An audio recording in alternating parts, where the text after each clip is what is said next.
Vantara CEO आणि नांदणी मठाधिपतींची बैठक संपन्न झाली।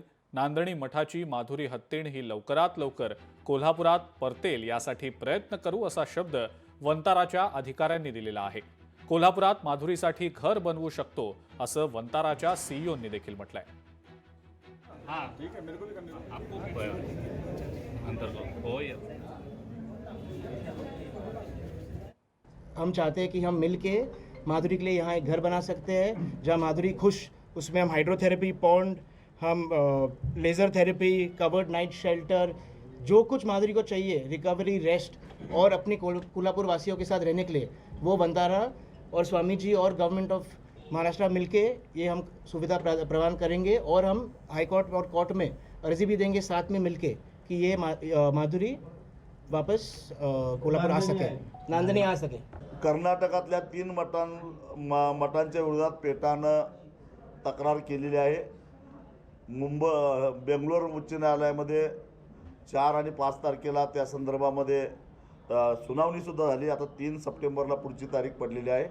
पण आम्ही त्यांना स्वच्छ शब्दामध्ये सांगितलं, मी तरी सांगितलं की अशा पद्धतीनं जर का त्या हत्तीकडे कुणी वाकड्या नजरेनं बघितलं तर जे कोल्हापूरला झालं ते तिथं होईल, हे स्पष्ट शब्दामध्ये सांगितलेलं आहे। माधुरीसाठी, आपल्या हत्तींसाठी जे वातावरण हत्तीला लागतंय त्या सगळ्या वातावरणाची इन्फ्रास्ट्रक्चर आपल्या नांदणीमध्ये, मठाच्या जागेमध्ये, मठाच्या मालकीमध्ये उभं करायचा पॉझिटिव्ह अप्रोच वंतारांनी लेखी त्या ठिकाणी दिलाय।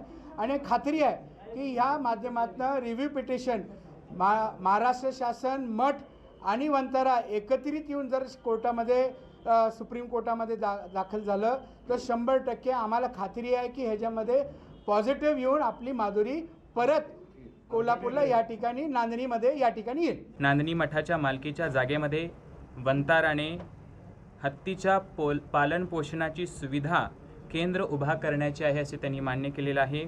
हत्तीच्या बाबतीत सुप्रीम कोर्टाचा निर्णय झाल्यानंतर हत्तीची पूर्ण मालकी जिनसेन मठाकडे मात्र राहील।